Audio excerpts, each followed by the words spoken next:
Good morning guys. Apa kabar? Jumpa lagi dengan saya di channel Nurjehan and Kids. Sekarang kita lagi tur di Oak Plantation di Louisiana. Nah, ini entrance-nya nih. Oke, ini entrance-nya. Ini tadi kita naik bus ini. Kemudian di sini ada visitor alert, social distancing. Nah, kita tunggu di sini. Nanti kita dikasih tiket. Ini bagian dari turnya. Oke. Abang Andro. Halo. Lagi dingin banget di sini. Ini parking areanya. Nah, jadi bayarnya di sini. Kalau kita udah bagian dari turnya. Oke. Kita mulai turnya.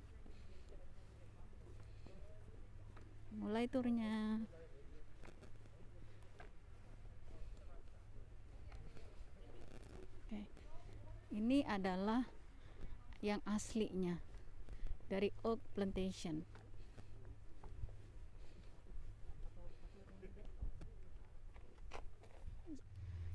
Yang pertama itu kita berhenti di Slavery Oak Alley Exhibit.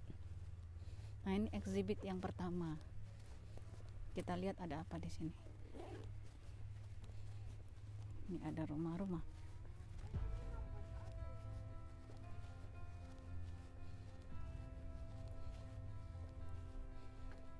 Oh. Ini di sini tempat tinggalnya mereka.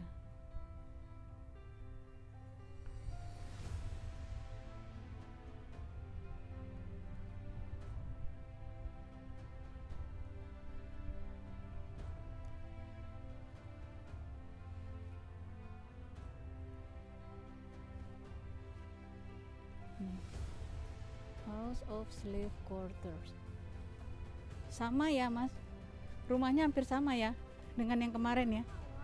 Ini laundry kettle. Dikit Bang Andro. Geser sedikit.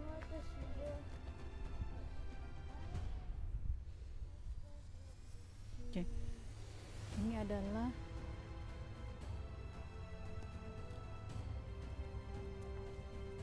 ini Dr. Merico and the Sick House. Astro Gravel. Ini water well, sumurnya. Ini. Oke.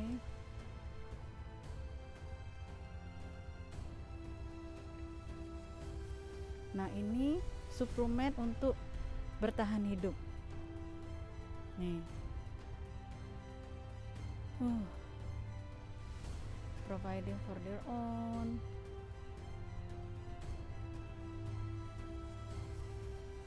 Nah, saya videoin dulu, nanti bisa baca ya, soalnya saya nggak bisa lama-lama. Oke. Nih, why would a slave visit the sick house? Oh, jadi perkebunan tebu itu adalah environment yang sangat berbahaya. Panas, intensive labor, boiling sugar. Oke, sebab itu mereka harus. Oh, ini tuh ada obat-obatannya. Nah, tuh, ini sick house-nya ya, Nak. Nih, ini sick house.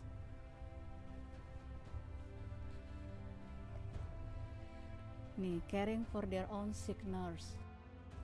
Nih, Agustin dan Tali were the plantation's enslaved sick nurse and responsible for the community general care. Mereka nggak punya training formal, jadi hanya mengandalkan pengalaman saja. Jadi bayangkan nih, jadi ini connecting ke ruangan yang tadi.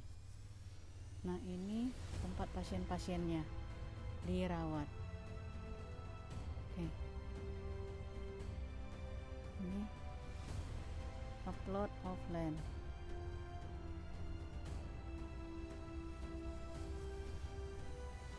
Oh, ini cooking kettle.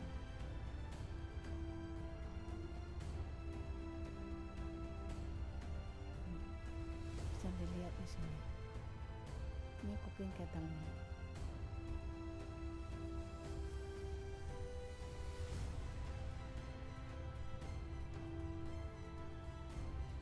Bang Andro, ini rumah apa?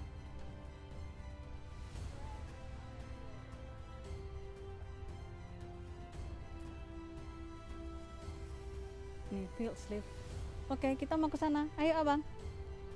Nih. Nih. Emilia Wasmedi. Nih, ini ruangan mereka.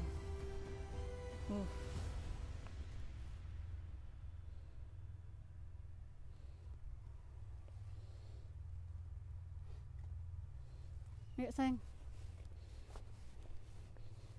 Yuk. Kita mau jalan. Nah, ini yang building tekniknya. Building tekniknya mereka pakai iron art ini. Zaman dulu. Nih, pakai nails. Ini tools yang mereka pakai. Mau bangun rumahnya sini, sayang. Nah, kita mau mendengarkan penjelasan dari ini mulai dari sini. Ini kanan dan kiri. Ini bagian depan dari rumah-rumah yang kita lihat tadi. Nih.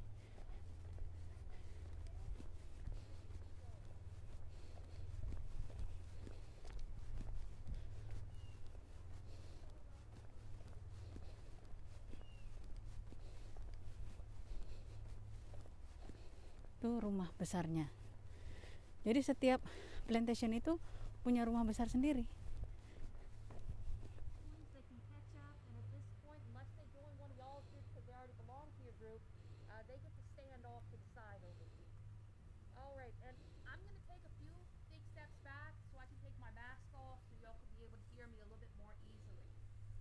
My name is Charlotte. I'm one of the site interpreters here. We're going to talk about a couple of things today. A little bit about these cabins and a little bit of three of the people that were enslaved here. But before I talk on them, I do want to talk on the cabins. These are not the original ones. These six structures were rebuilt in 2013. Originally, this would have looked a lot different. There would have been 20 cabins back here total. 10 on this side, 10 on the other side, 2 more pairs going towards the big house, 5 more pairs going away from the big house. So 20 cabins, but 40 residences, 2 families per cabin. That means there might have been 2 or 3 people on one side of the cabin, there might have been 6 or 8 or more on the other. It just depended on how big a family was. Now in front of the cabins, none of these trees are going to be back here. These are babies. They were planted after 1925. They mark in between where the original quarters used to come up to. So as far as being closer or further from the big house, these 6 cabins are where they need to be. We just had to push them back a few feet off the central walk because, well, the trees are babies. They're only 100 years old. They need growing room. Originally, that means that this is almost completely out in the sun. It's hot, it's humid, the sunlight is necessary. Behind the cabins are going to be fruit and vegetable gardens. Black-eyed peas, mustard greens, okra, watermelon, cabbage, sweet potato, pumpkin squash, a variety of fruits and vegetables that the enslaved community had to tend to on their own time with whatever limited time they had off, but they have to tend to them because the rations from the big house were never going to be enough on their own. Typically on this plantation, the rations are going to consist of corn and dried fish. Sometimes the slave community would be given pork fat or rice, whatever was cheapest at the time. These are filling foods, but they're not sustaining. By combining the 2 fruit and vegetable gardens and the rations, the slave community does something amazing. They create the dishes that, well, when I say Louisiana and I say food, what are some of the first things that come to mind? Gumbo. Gumbo. Red beans. Red beans and rice. Crawfish. Crawfish etouffee. Chicken grits, jambalaya.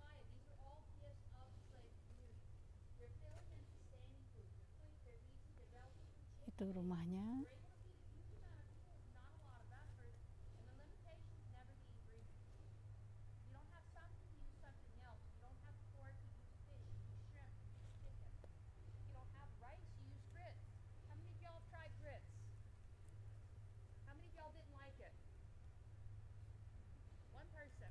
You probably had plain grits. That's not how you're supposed to eat them. That's like having plain rice.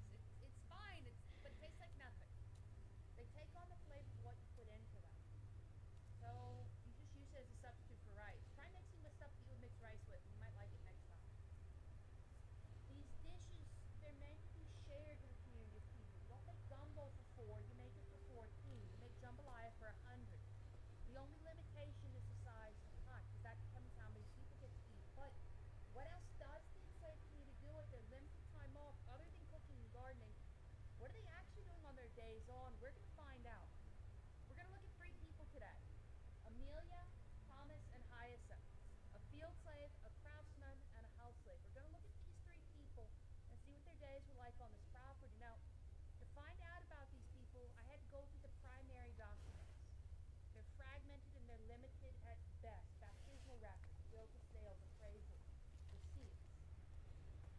It's a fragmented history, but like I said, it's about an accurate story as I can give to these 3 people. But keep in mind, there were 3 people on one plantation, and this is a single plantation out of hundreds, thousands in the area, tens of thousands throughout the southeast. This can be like for a single southern Louisiana sugarcane plantation. Without further ado, let's talk about these individuals. Let's start with Amelia. As I said, she's a field slave. She's a mother of 5. That means her half of her cabin is very crowded. Herself, her children, maybe her husband's on the property. Maybe she's got a parent or a sibling that lives with her. There could be 8 or 9 people in just that one half of one cabin. Now, every day before the sun is up, Amelia has to wake up, cook breakfast, eat, leave aside food for her kids, and say goodbye to them. The moment it's lighting up the sea, it's lighting up for Amelia to start working. As a field slave, she's going to be digging and maintaining irrigation and drainage canals, maintaining the levees, taking care of the cane crop, and tending to a wide assortment of activities that have to get done on this plantation virtually every single day. A plantation is a fancy word for farm, and a farm means that there's always something to do. Cows don't care if it's Sunday.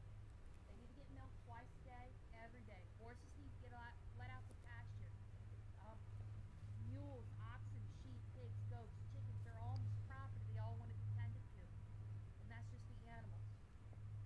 Her best case scenario, her shortest work week possible then, is Monday through Friday, sunrise to sunset, half a day Saturday, plus a bookend of chores.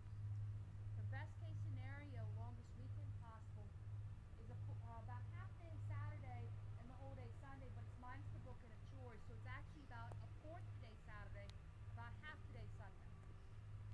Before I get to whatever time Amelia does have off, I do want to talk about Thomas because he has the same schedule. So Monday through Friday, sunrise to sunset, half day Saturday, he's an apprentice blacksmith and farrier. As a blacksmith, he learns how to work with metal, how to make latches, hinges, nails, and horseshoes. As a farrier, he's going to learn how to take those horseshoes and shod the horses, and take care of the mules. And between the horses and mules, there's dozens of them on this property. That's a lot of animals for Thomas and one other blacksmith to be able to deal with. Typically, an enslaved craftsman received their apprenticeship when they were between 20 and 25 years old, but Thomas is a bit younger. All right, do we have anybody that's under the age of 20? All right, how old are you? I'm 11. 11. I'm 11. 11? Both of you are 11? Yeah. Oh my goodness. How old are you? How old? 4, 5. 5, 6? You're 6? All right, very good. How old are you? 10. 10? 9. 9? Anybody else? No? All right. Parents, guardians, would you trust these kids around a fire between 1 and 3,000 degrees Fahrenheit? No. No. All right, what about around a full-grown horse? No. No, but you thought on that one for a moment. Kids grow up around horses. Well, they can tend to them at younger ages. I've seen 6-year-olds handle full-grown horses. Stand up for me. Watch, hop down. Stand up for me. All right, look how tiny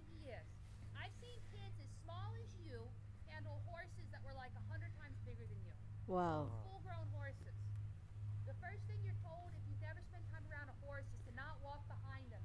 And the first thing I've seen a 6-year-old do that knew a horse is walk right behind them because they know how to do it. And they trust the animal. All they got to do is, well, somebody else to put the saddle on the horse, they can get on top of there no problem. Sometimes no saddle required. They'll just climb up there. And they'll push the horse to whatever they need to be able to climb up on top of them. Because they grew up with them. Thomas grew up around horses and mules. He'll be comfortable around them at a younger age. He grew up around the forge. He might not be comfortable, but he will have a healthy level of respect for that forge. Different question. Kids, how would y'all feel if you had to work the same hours as mom and dad every single day? Tired. Tired? Tired? Feel happy, sad, or you're going to go with tired too? Tired. That's why you should be nice to mom and dad when they get home at the end of the day. Clean your room by like the second time they ask. Volunteer to take out the garbage. Do the dishes because the sink is filled and they need to get done. Because Thomas is older than y'all, but not by much. So y'all said 11. How old were you? 10. 10? Thomas is older than y'all only by a couple of years. He is 14 when he's listed as an apprentice blacksmith. Y'all aren't too far away from 14. And I don't know if he's 14 when he's assigned a blacksmith position. I don't know if he's a couple years younger. He might have been 11 or 12 years old when he was assigned a blacksmith. It's uncommon, but it's not unheard of. He works around fires high enough to mold and shape metal. He works the same hours as adults. When he gets home at the end of the day, he's beyond tired. He's exhausted. But he's got stuff to do. He's the youngest in his family. He needs to help out around the house.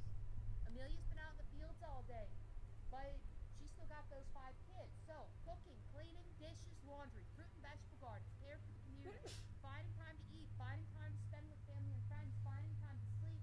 And y'all, I said they work from sun to sun. They left for work when they could barely see. They come home when they could barely see. They're working by candlelight and moonlight.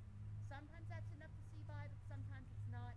Sometimes they have to wait till the weekend, and they've got to hope the farm doesn't take the weekend away, because we went over this. Sunday is another day of the week, and if the farm wants to take the day away, it's gone. For convenience sake, though, best case scenario, longest weekend possible. A fourth the day Saturday and half the day Sunday. It's minus the booking of chores, and it's not a lot of time, but it's Thomas and Amelia's time. They get to take their time. Now, there's still stuff to do, and some of it's the same stuff they were doing for the rest of the week, but there's a difference. They get to take a break when they want to. They get to get water when they want to. They get to sit down when they want to. They get to choose when to do these things. Amelia's going to be doing a lot of sitting. She's got 5 kids. She's got to catch up on sewing work. Kids working handmade clothes very quickly. As she sits and sews, she watches her husband nearby. He's digging a drainage ditch. It's the same thing he was doing the day before, but instead of doing it in a cane field 2-3 miles away from his community, he's in his community.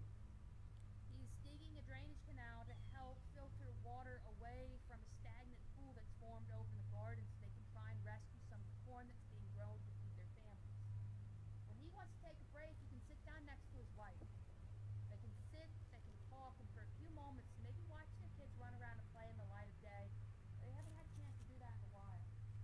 Thomas is a kid. He's 14. He wants to spend time with his dad.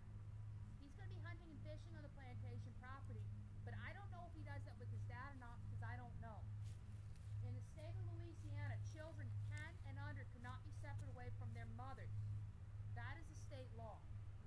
But 11 and older, fathers, husbands, extended family, it's not the case. They can be separated. Cars lined up, so long as no mistakes are made. Thomas might get to go fishing with his dad every other Sunday morning. Once or twice a month, Amelia's husband might be allowed to come to this property, and with a special permission note from his owner saying that he behaved that week, he might get permission to spend the night with his own family. Kita lagi Now, dengerin punishment's not earned penjelasannya. back then. Punishment is given. Given for mistakes and accidents. We get in trouble today because we did something naughty, right? Correct. Right, that's how it always works? Are you sure? Are those your brothers? Do you get in trouble for stuff they do? Is it fair? Doesn't happen. Are you two sisters or best friends? Best friends. All right, I had a best friend, a partner in crime. I always got in trouble for stuff she did. Do y'all get in trouble for stuff each other does? Not partners in crime, well-behaved angels. Okay. My childhood was different. We've all gotten in trouble for something we didn't do. And it's not fair. It stinks because we didn't do it. But that's how punishment worked back then. It wasn't fair. It wasn't earned. It was given. If a slave made a mistake, it was the slave's fault. If the owner made the mistake, it was still the slave's fault.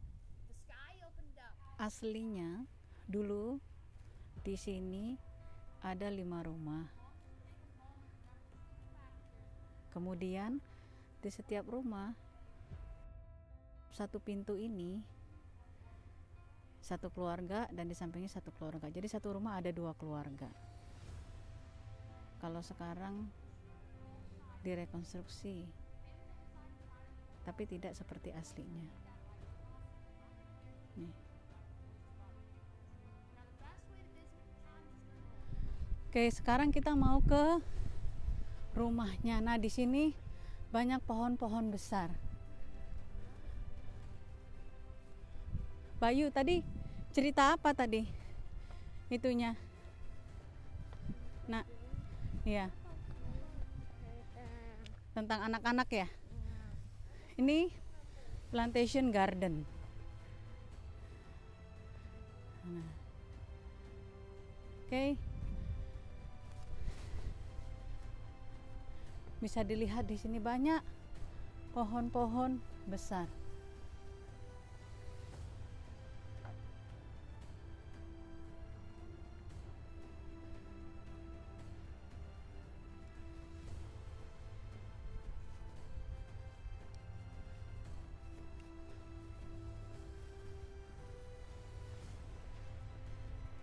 Nah, kita ke arah sini. Ini rumahnya.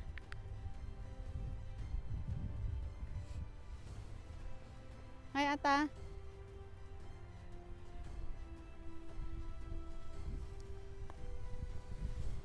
Ini rumah. Kayak kemarin di Whitney Plantation juga selalu ada rumah besar. Di mana yang punya tanahnya tinggal di sini. Nah.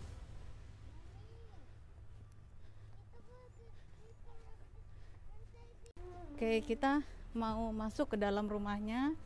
Di dalam rumah tidak boleh menggunakan kamera. Ya, jadi hanya boleh di bagian atas saja. Ya. Oke, ini tampak depan dari big house di Oak Plantation. Ayo, Nak. Nih. Nih. Oke. Nah, ini taman besar di depannya. Kita tadi udah foto-foto di sini.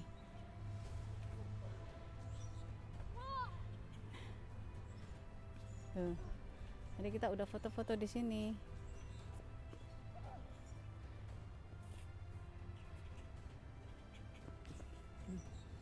Kita mau antri dulu. Sekarang kita di lantai 2 dari bangunan utama di Oak Plantation.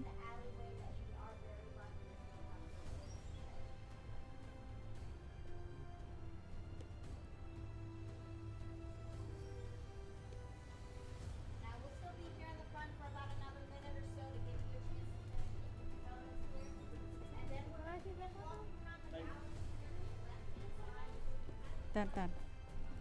Nih, Mami lagi surroundingnya.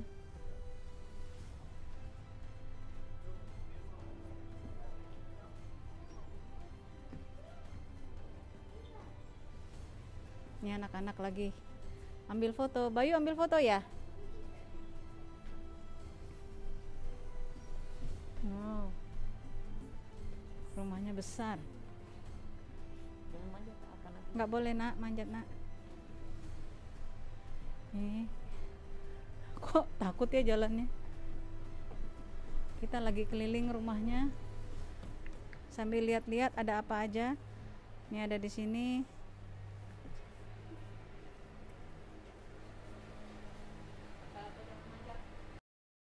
Oke.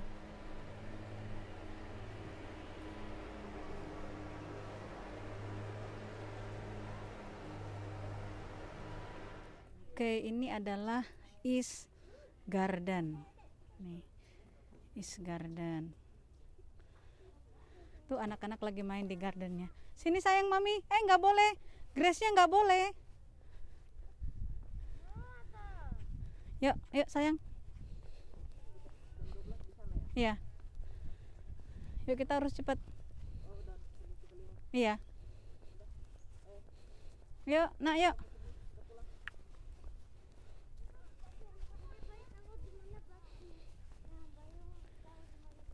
Yuk. Ini taman belakang dari rumahnya. Kemudian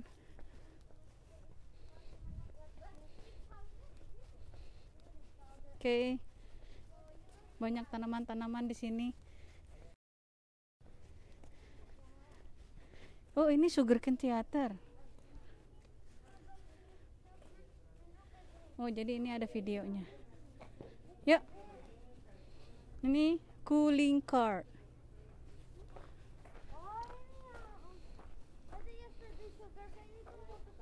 Blacksmithnya di mana, nak? Ini authorized personal only. Di mana, Bayu? Kita tadi di sini kan. Oke, coba Bayu. Nextnya? Kita harus straight ke sini tadi. Kemana? Yuk. Yuk, kembali lagi ke tempat awal ya. Ya.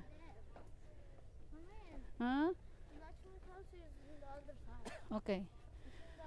Tadi kita masuk ke dalam rumahnya. Tapi di dalam rumahnya tidak boleh foto dan tidak boleh video. Kemudian, jadi yang punya rumahnya itu namanya Mr. apa, nak? Roman. Dan istrinya bernama Selina. Ya. Jadi dia pinjam duit ya untuk membangun rumah ini dengan menggadaikan 1.200 budak yang ada di perkebunannya. Kemudian dia membangun rumah ini, dia sering mengundang governor, mengundang general untuk makan atau dinner di rumahnya, sekaligus meeting bisnis. Nah, Mr. Roman itu meninggal gara-gara di umur 48 tahun karena dia sakit.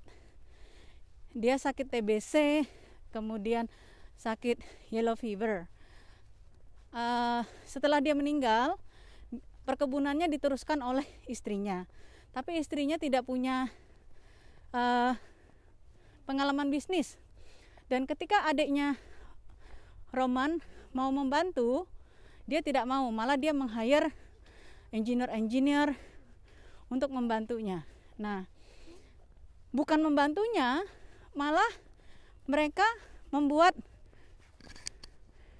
Selina itu jadi punya punya hutang banyak, yang akhirnya perlahan-lahan mereka bangkrut dan perkebunannya harus dilelang, ya, harus dilelang. Oh ya, Mr. Roman sendiri punya 6 anak, tapi yang hidup itu 3, aslinya 3 perempuan 3 laki-laki, tapi yang hidup itu 2 perempuan 1 laki-laki. Nah,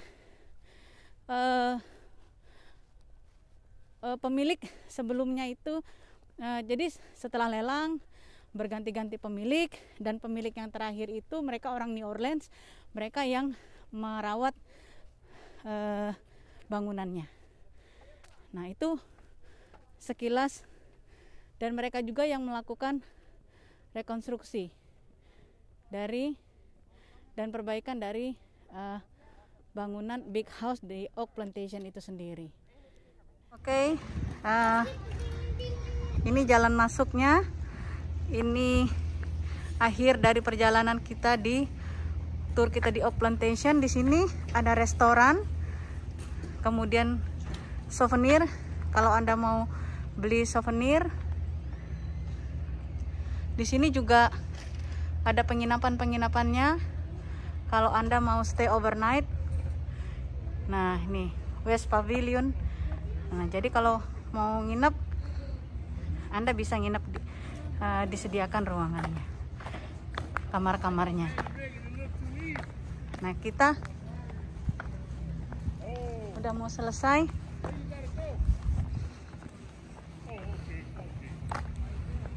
Bus kita ada di, bentar ya, tuh bus kita ada di, oh, that is our bus. Oke. Ini adalah bus yang kita gunakan untuk tour. Busnya tidak terlalu besar. Ini sopirnya ada di sini. Isinya juga tidak terlalu banyak. Ya sayang. Ada orangnya di situ, kita di depan aja. Sesuai dengan tempatnya tadi ya? Oke. Oke, kita selanjutnya kemana, Nak? Kita mau pergi ke Swamp Tour. Oke, sekian tour kita di Oak Plantation ya. Seperti plantation yang sebelumnya, kita belajar tentang juga perbudakan dan bisnis sugarcane, serta bagaimana buruknya saat itu. Kita ketemu lagi di video selanjutnya. Jangan lupa apa, Bayu? like, comment, and subscribe. Jangan lupa like, comment, and subscribe. And hit the notification button. Bye-bye. Bye.